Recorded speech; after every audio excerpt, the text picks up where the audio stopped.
Hey everybody, thanks for tuning in. It's been a while. I've been slowly line editing my novel after having worked on it for about a decade. And yeah, it's grueling work, line editing, almost 500,000 words. But I decided to take a little break, come up for air, and better late than never talk about the 10 best books that I read in 2023. Starting with number 10, The 1,002nd Book to Read Before You Die, which is a play on The 1,000 Books You Should Read Before You Die, an anthology. This I described as a mixture of Gilbert Sorrentino's Mulligan Stew and Mark Lehner, whose Et tu, Babe I finally read. Maybe it was last year. But yeah, this full of humor, full of wordplay, alliteration. Usually I'm reading authors who are either dead in their 70s, 80s, or even 90s, so it's nice to come across a younger writer who has that maximalist audience be damned outlook and style. But yeah, this is my first book by M.J. Nichols. I interviewed him for the Kaleidoscope and talked about, among other things, his new story collection. And yeah, this has a wonderful vocabulary,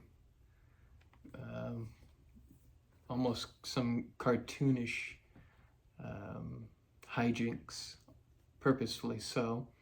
And the basic concept is a guy who gets this rundown cabin and is attempting to read all the books from that anthology, that the prescription of 1,000 books to read before one dies. I would recommend it.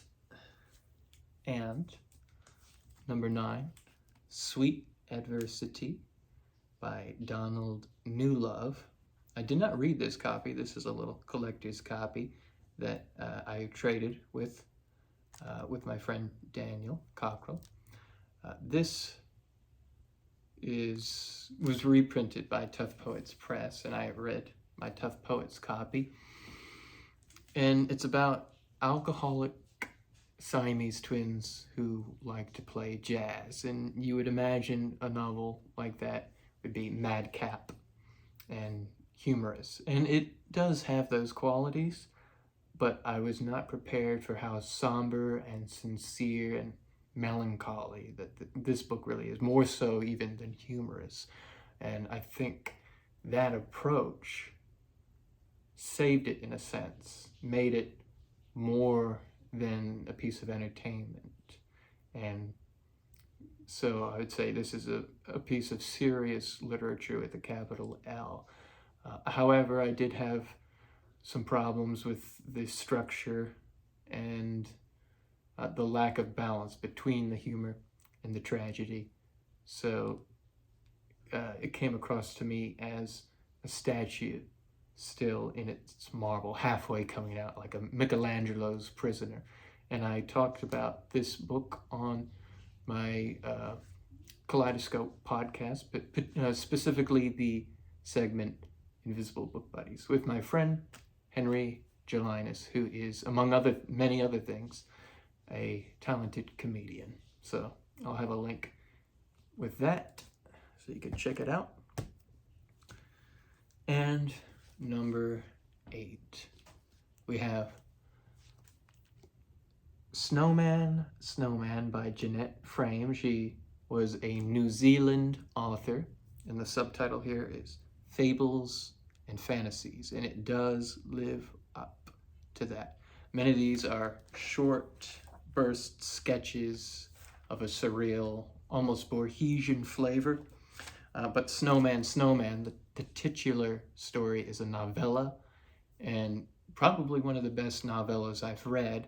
It's from the point of view of a snowman who thinks he's immortal, but he was birthed by children who made him, and is trying to learn about the world. And the way he learns about the world is by talking with a kind of eternal snowflake that exists in the ether.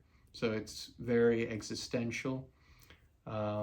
Reads, of course, like a fable, a parable, and as you continue, you get closer and closer to the tragedy that we know is coming, that he will melt, but that he, at first, doesn't know, and then doesn't accept, and then poor snowman.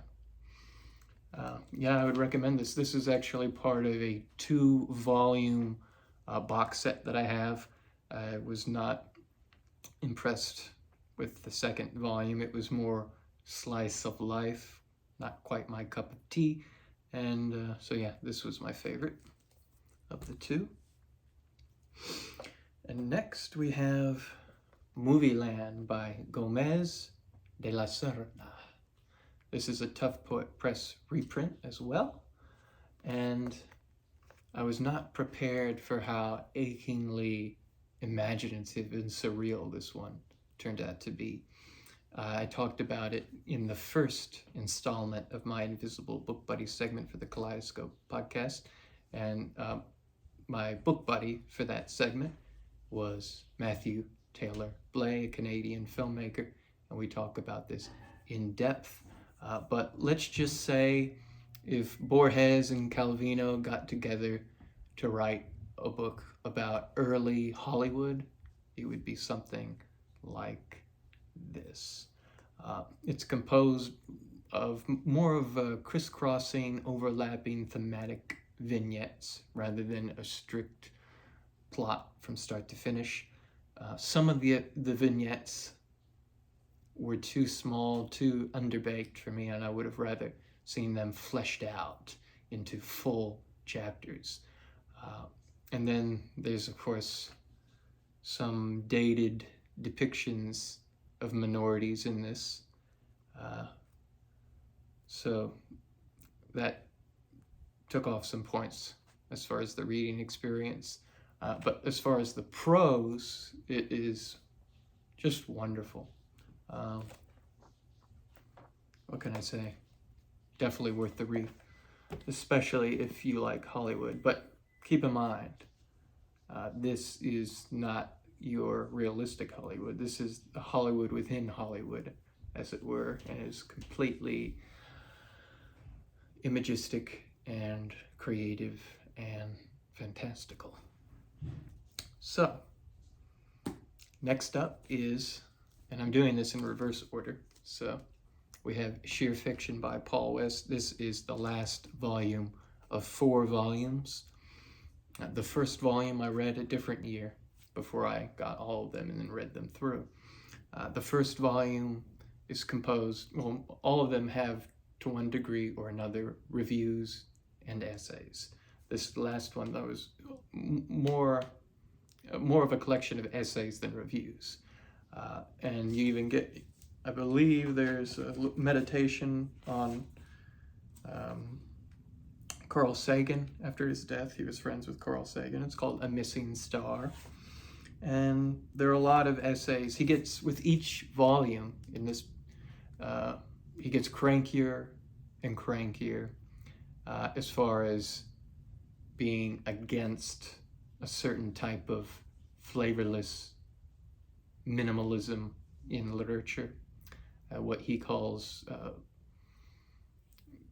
fiction that's as trim as Himmler's greyhounds, and he much prefers the exuberance of uninhibited imagination in terms of maximalism.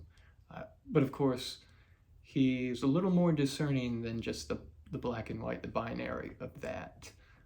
But to get the various hues and whatnot of his tastes, you would have to read this and the other volumes.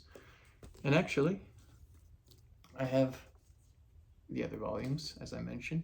This is number 3, and this has more reviews than the one I just talked about. I was going to have these 3 volumes together and count them as one book. But then I realized that I would not be able to get to 10 books of 2023 because I was not as enamored with many things. So to give you an idea of what he touches on, I can just name some of the authors listed here. You have Samuel Beckett. That's one author he reveres more than basically any other and continues to refer to Beckett's bleak pessimism and things of that nature. But aside from him, you have Miguel Angel Asturias, you have John Barth, Joanna Scott, William T. Volman, Anne Rice, Richard Price, Mary Butts, Lawrence Norfolk, Michael Ayrton. So quite a mixed bag of sundry writers, but also essays on Proust, Thomas Mann, what else? And a lot of essays just on craft, because Paul West was a noted novelist in and of himself. So an essay called Shop Talk, and then Sheer Fiction, Volume 2. Anyone who's interested in criticism, in literature, where it has been and where it could go, I would recommend all 4 volumes. But yeah, this one has an essay on Juna Barnes, in defense of Juna Barnes, because back in the day she was not as appreciated as she is now, and even now maybe not as appreciated as she should be. And let's see, as far as reviews, we have Witold Gombrowicz, I'm sure I messed that one up, Italo Calvino, Hermann Hesse, Franz Kafka, Jorge Amado, Juan Gotti-Solo, Guy Davenport, Michael Brodsky, my friend. He refers to Michael Brodsky as the heir of Samuel Beckett, and I would say there's some truth to that. Stanley Elkin, Alexander Theroux, another friend of mine, to name drop. But actually, his review of Darkenville's Cat was not what I was expecting. It was fairly critical and a bit unfair, I would say, but it's nice to have dissenting opinions. And number 2, The Complete Gary Lutz by Gary L. Lutz. This is something I nursed for, it's hard to recall, a few years maybe, but I kind of blasted, at least through the last 2 collections this year. But Gary L. Lutz writes some of the most disturbingly existentialist fiction that is very much about the craft of the sentence and the sounds and the look of words to create an experience that is as linguistic as it is internally and mentally invasive, so to speak. Almost like, in some ways, Don DeLillo's Squared or Hypercubed. I could just randomly open up and give you an idea of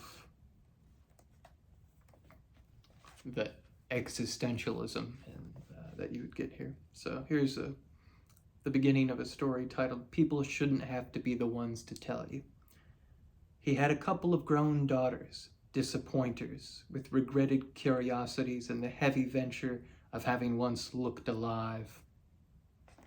Or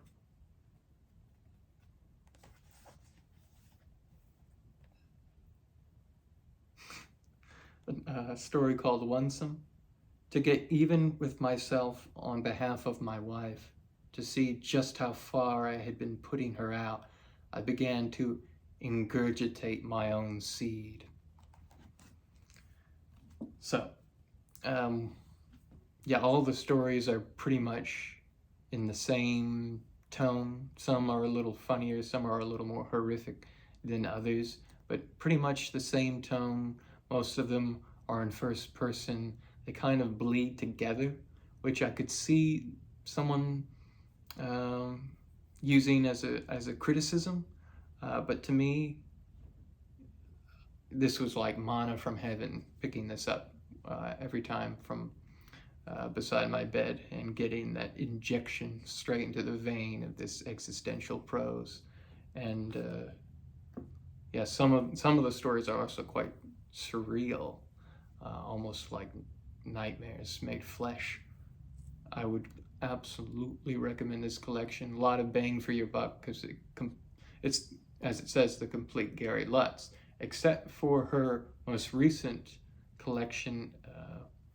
I can't recall the title, but she's also coming out soon with notebooks that are being published, so non-fiction misrabilia, as she calls it, and I'll be ordering that as soon as it's available. And without further ado, the best book I read in 2023, and one of the best books I've read, period. The Stones of Summer by Dow Mossman. And I forgot to mention, I have an interview with Gary L. Lutz on the site, and I was able to track down Dow and have a very long conversation with him, and the transcript, an abridged version, is on the site. And if you support the site, thekaleidoscope.com, through Patreon, you can gain access to the unabridged version, which is very long, and he's in his 80s. He's brimming with stories and nostalgia, and just like this book itself, which I think is one of the best examples of American magical realism, this side of concentrated Thomas Wolfe. And yeah, this is the first edition, which is quite rare, and he was kind enough to sign it and write an inscription. He said, "For George, thanks for the engaging conversation. Us old guys don't get so many of those necessarily. Best always, Dow Mossman." I'm meaning to write a review of this, but I also want it to be quite in-depth, and I'm going to also write about the documentary, which is called Stone Reader. Can't recommend the documentary enough. It's by Mark Moskowitz, who I also interviewed for the site. This was his favorite book. He brought this book back from the ether because it was as forgotten as Melville's Moby Dick. And like a kind of, well, I guess that metaphor doesn't quite work, but like Ahab, he hunted down Dow Mossman, his favorite writer. And yeah, the documentary is very comfy, cozy, with nature shots, and he interviews the guy who did the dust jacket here, the cover art, and talks with Dow's former agent and what happened and why Dow went off the map, because this is the only novel he ever completed and published, and it's just a behemoth of American letters.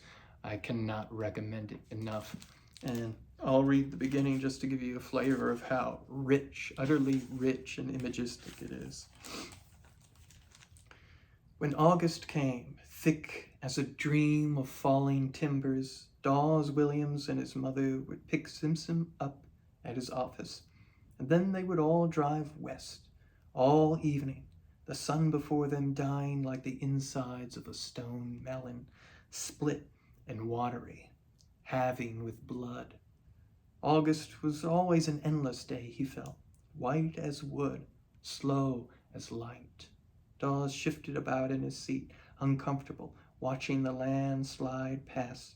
It was late, a steady progression of night. The conversations inside the car were like great wood eyes, and driving west over Iowa, the evening was always air vague with towns, blue fences, and crossroads vacant of cars. He watched the deserted country porches slide by like lonely pickets guarding the gray, outbreaking storm of sky, like juts of rock. So this is in 3 parts. The first part is childhood nostalgia, completely uninhibited and concentrated. Like the best way I can put it is if you've read Ray Bradbury's Dandelion Wine, another favorite of mine. But then the second part, you get an older, rebellious Dawes. And then the third is this layered, almost metafictional chaos of being in Mexico and things of that nature. But whew, read this. That's all I can say. But I can also say that Joseph McElroy wrote a great blurb for it on the Barnes & Noble reprint, because once Stone Reader, the documentary, gained traction and popularity, Barnes & Noble reprinted it. But since that, it's about 24 years or so since the documentary and the resurgence, Dow is off the radar again. And so I do what little I can to spread the gospel, as it were, and recommend that novel.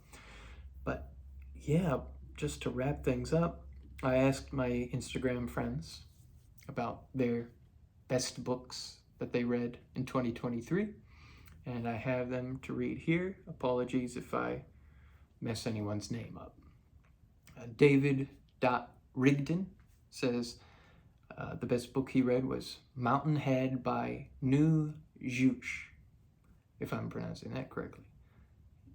Blew me away. Daring, transgressive, beautiful. Reader.Drinker says Malloy by Beckett. He was in such masterful, playful control, it felt like he was bouncing me on his knee. Yeah, Malloy is actually one of the works in particular by Beckett that Paul West often referenced in his 4 volumes. Space in a Vacuum says, my best read was New and Collected Poems by Czeslaw Milosz. It was comforting.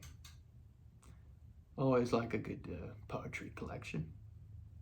My buddy Henry Gelinas says Air Guitar by Dave Hickey. Excellent, personal, reflective, nonfiction, and humorous. My buddy David, A. David Southard, says Solenoid and Kafka's Diaries, which I did interview Mircea Carterescu for thekaleidoscope.com, and he's a huge fan of Kafka, so reading Solenoid and Kafka's Diaries sounds like a perfect match. And then my friend Dr. Ulysses says Blood Meridian by Cormac McCarthy, of course, rest in peace, and Malestar Fundamental by Alamo Infant. He told me about that in a DM, and yeah, he showed me how thick towers of text each page is, but it's not translated into English, unfortunately. It's in Portuguese, but maybe one day we can get an English version of that book. EDIRCM says, finally got to Gravity's Rainbow this year, easily my highlight. I can definitely see that. My buddy Dan Tremalgio, he said, do you remember being born? He's not asking me that, that's the title of the book.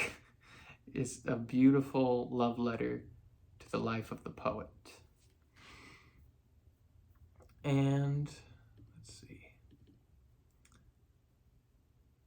And Dan goes on to say that Do You Remember Being Born is by Shawn Michaels. Maybe the literary AI novel I've read so far. Interesting. It's actually an AI novel.